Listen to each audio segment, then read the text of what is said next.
If you need to raise capital for your investment fund or startup, then you're going to want to listen to this next episode. Join Paula Phelan and I as we talk about how to raise more capital in less time by simply combining AI with PR, resulting in very enthused investors looking to give you capital for your next investment. Here we go.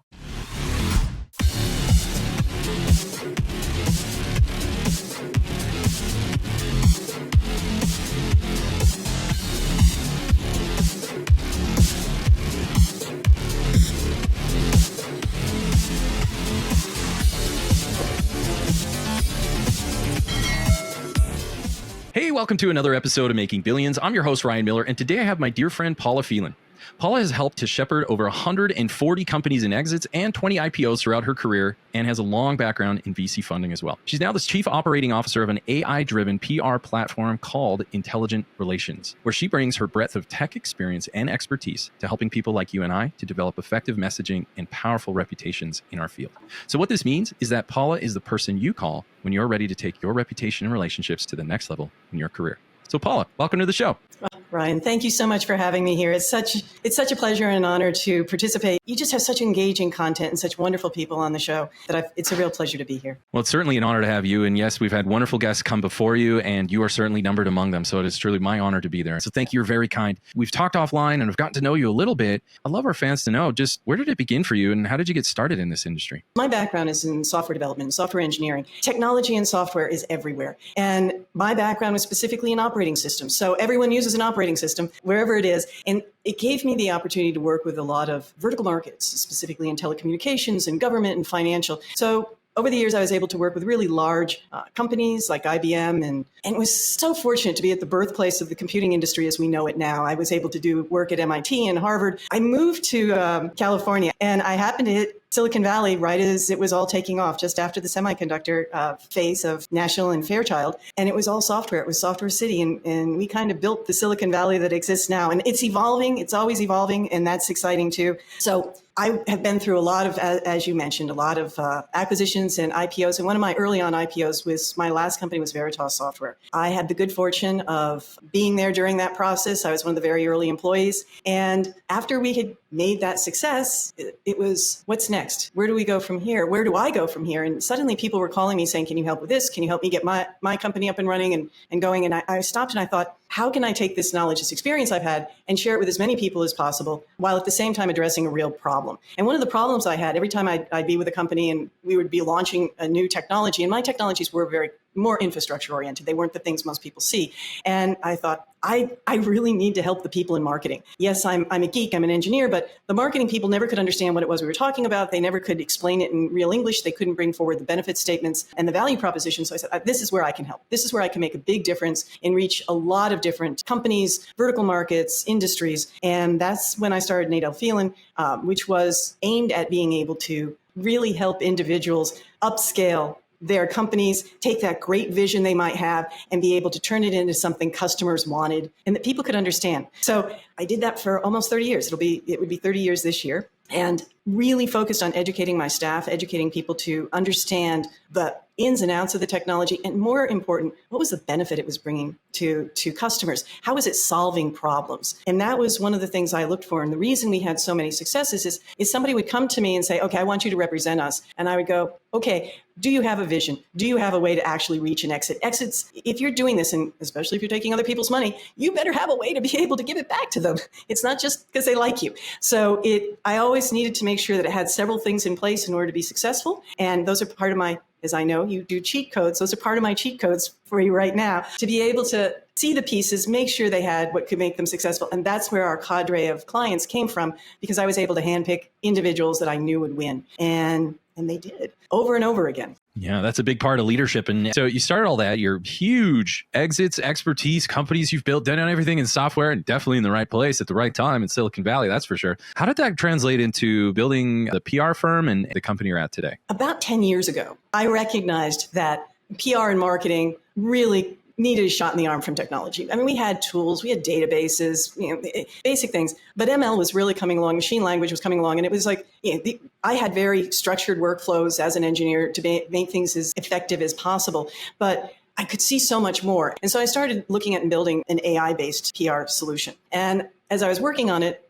within the first 3 months, I came across a friend of mine who had also had the same idea about 2.5 years ahead of me. He said, why don't you come see what we're doing? And that's intelligent relations. So I've joined very recently in the last 4 or 5 months, and it's just been incredible. I have completely been able to geek out, because in my world, it would take you 2.5 years to just the basics of really understanding what you're doing, who the right people are, how to communicate it, to really be able to synthesize positioning and messaging and branding, all of those things. What this tool is able to do, we're monitoring articles. We have 40 million articles growing every day. Anytime a new article comes out, we're synthesizing it. We have data lakes. We're involved in truly understanding the journalists who wrote those articles. What were they saying? What was their sentiment? How do they feel about things? Where are they putting most of their attention? All of that. So we are doing recursive learning on the journalists in a nice way.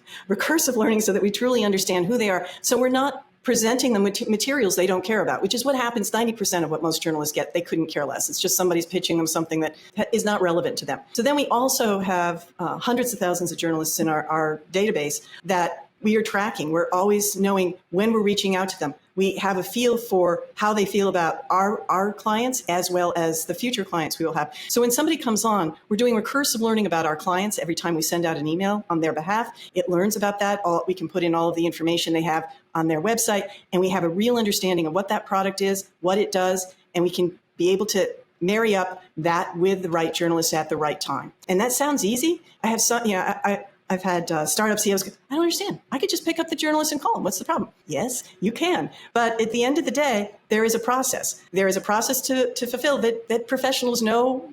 I think you said it, the thing of if you want to be seen as a professional, work with professionals, right? So this is where this is the difference.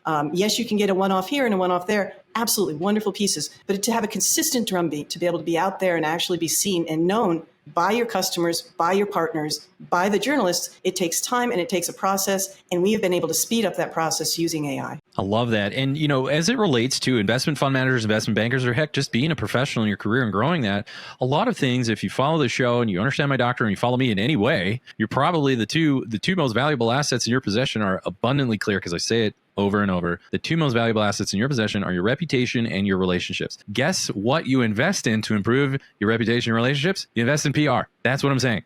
So it's nice to have those things, and they both start with R, and it's catchy and all that stuff. None of that matters, what I'm saying, because everybody's like, hey, that's nice to hear. But on this show, we talk about how. Right now, Paula and I are telling you how to grow your reputation and your relationships. How that's done is PR. And so Paula and her team have created a phenomenal tool to help you in that PR, but more importantly, to help you in reputation and relationships. Let me take it one step further. The reason why, so now that we know what matters, we have a very good sense, and we've just begun with Paula on how to build what matters. But the other thing is why? Why should I care? And I think that also matters, and we should talk about that. So very quickly, why you should care if you get me on the phone or Paula on the phone, and I think Paula would agree, but I don't want to put words in your mouth. Why you should care is because if you're in the investment game, you're trying to raise money for a multifamily real estate project or your new tech company. It doesn't matter. Trying to raise money. People who invest in early stage companies, they bet on the jockey more than the horse, meaning the founders more than the company. I'm not saying they don't consider the value of the company. Of course they do. There's just not much of one in the early days. It's mostly you. And so we focus on building pitch decks. We focus on doing all these things, and we talk about the company. You do need to talk about it. But the one thing that gets missed, I'm afraid, is that the thing that investors are really putting a lot of emphasis on is you and how you show up. Because let's be honest, Paula, I'm sure you've done it. I have. When you get pitched, you Google the founder. And is there pictures of you chugging a 40, doing wild stuff? It's okay. No judgment. But we're just saying how you show up. You should put as much attention into your PR, because that essentially, my friends, is your pitch deck of yourself. And people like Paula and her entire team spend countless hours trying to help you represent yourself so that when an investor Googles you, they're going to like what they see. Is that a fair statement, Paula? It's absolutely.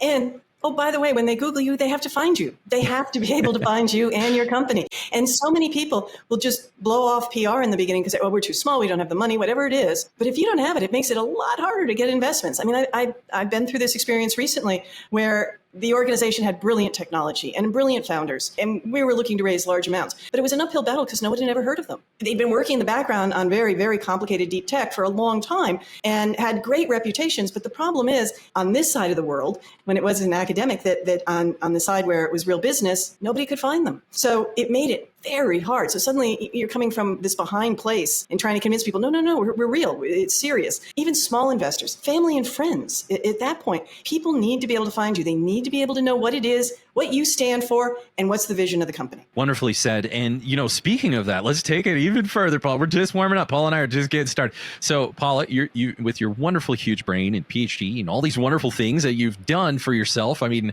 I could do a whole show on all of your accomplishments, but we're here to serve the people around the world. Both Paula and I take that very personal. It's on our mission to help as many people while we still got breath in our lungs. So that being said, we've connected offline, folks. So with that being said, Paula, I'm wondering, is there, 3 or so things that you can think of with your vast experience of helping 140 companies exit and 20 IPOs and so many more things that you've done even in between? With all that experience, I'm wondering if you can share maybe 3 things or so that you found most helpful in business, investing, or even PR. When I would evaluate a company, somebody would come to me and say, why don't you do this? There were 5 things I looked for. The company had to have a vision. I just heard a podcast, Mark Andreessen. He was asked, what do I look for when I invest? And I couldn't believe it when he said, number 1, vision. Because it's the vision that's going to carry you from the beginning to the end. If you can't articulate what your vision is, what you're trying to do, nobody's going to buy in either. And it can't be changing all the time. I mean, things will change in terms of customers maybe or vertical markets, but what is your vision? What are you trying to accomplish? What good are you doing? What is the benefit that you're bringing forward? And then how do you interpret that into technology? How do you bring that into a product? So what is that going to look like, or service, or whatever it is that you're working on?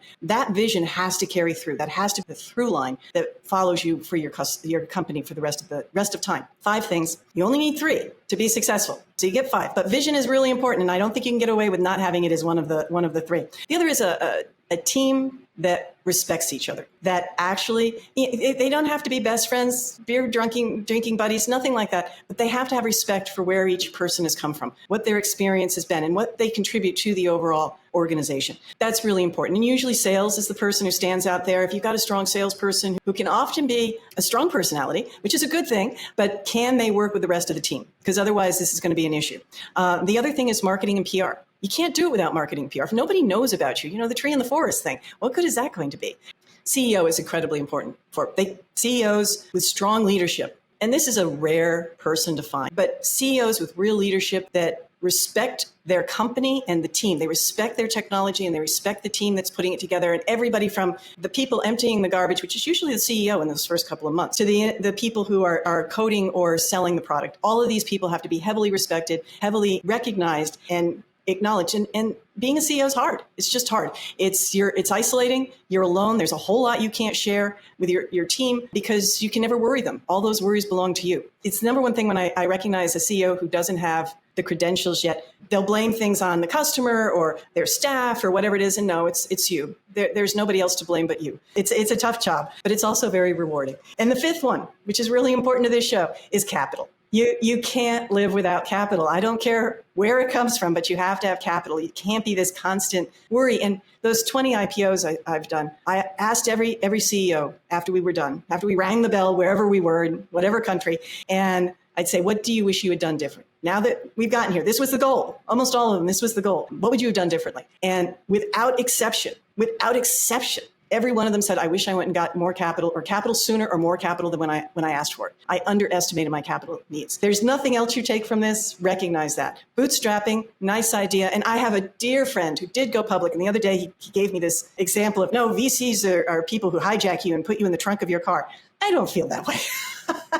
There are wonderful VCs out there that I've worked with over and over who really do care about the products and the people, and they try to do a lot of mentoring. I think that's what you're looking for with your VC, somebody who's a true partner in this process. But once you have that, your VC money validates that somebody else has done due diligence and they believe in you enough to give you cash that they are responsible for, that somebody gave them, and they have to explain why they gave it to you. Another reason why you want PR, because they have to explain to their LPs why they gave you that cash. So having a little bit of coverage out there helps them along too. So again, any one of the 3, I strongly suggest vision. No, vision is an absolute. I'm sorry, you got to have vision.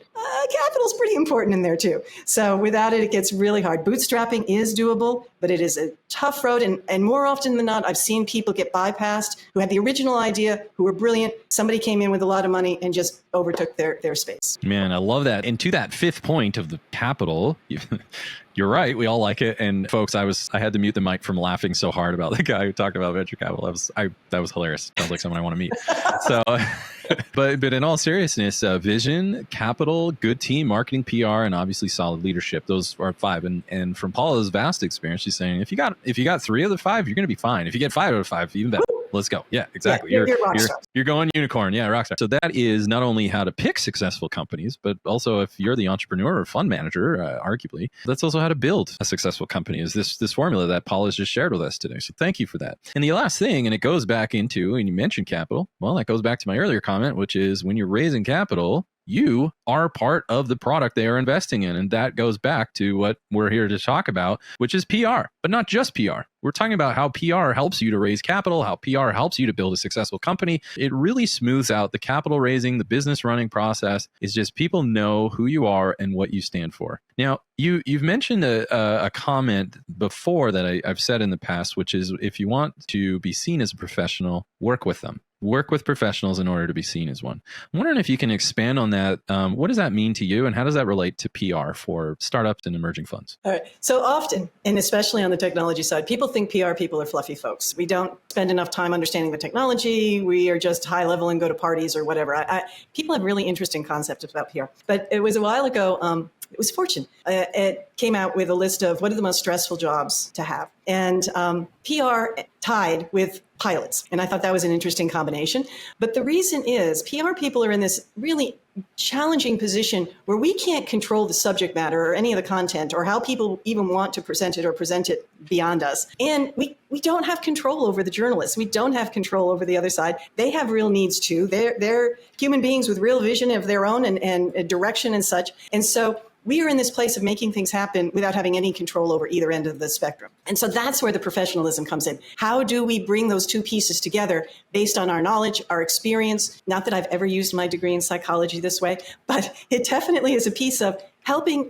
A good PR professional can read between the lines when a CEO is incredibly passionate, and the best are just crazy passionate, and read between the lines of what it is they're saying and be able to translate that into what a journalist would actually want to write about, and then help the journalists be able to get it to a place where the readers want, or the viewers or the podcast listeners want to hear it. There is a science here. There is a alchemy that takes place of going from one side to the other. And that's where the professionalism comes in. And junior people, unless they are incredibly special, very, very rarely know how to do that. It takes a decade, a minimum of a decade, to be able to do it effectively. Man, so working in those areas, being forced to adapt in all of those areas. So there's certainly some, just like all things AI, it's disruptive in a positive way. It's really, because typically great technology like this and the technology you're working on, one of the cool, hey, I'm a VC, admittedly, but I like to think I'm one of the good ones. The great thing about disruptive technology, the right ones, is it's creative, destructive. It produces a lot more value. So it's not about destruction, even though they throw that name in there. It's about value creation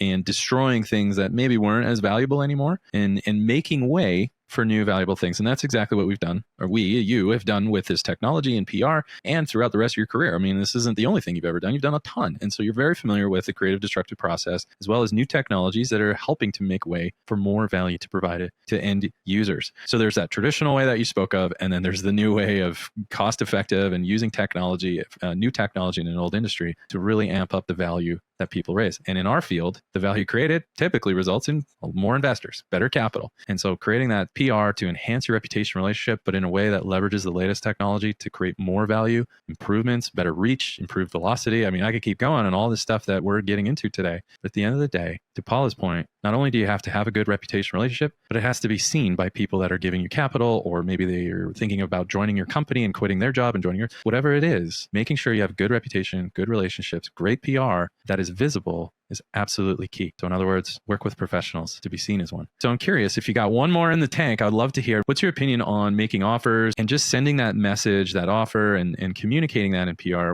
How does that relate in your world? And why should an emerging fund manager or an entrepreneur or anyone in between, why should they care about messaging as it relates to this field? It's so funny. I write sticky notes to myself all over my office space. And I came across one the other day that said, it doesn't matter how good your product is. If your messaging sucks, that's what you've got. You've got a sucky product, which isn't true. But if people can't understand what it is you do through your messaging, it just doesn't matter. The best you can do is word of mouth, and this person tried it and they liked it. But it's all about the messaging. It's, and a lot of people call that brand as well, but it's how well are you articulating what it is you do and bringing that forward. The third item would be, I watch CEOs, I watch management teams struggle to say, no, this thing is great and it really can do all these things. And if people only understood, or they were smarter, or whatever it is that they feel that's keeping them from that huge success, the way that I express it to them, and this goes back to even if you're raising funds, whatever it is, what do you care about? When you're not trying to convince somebody or make money, you're talking to a family member, you're talking to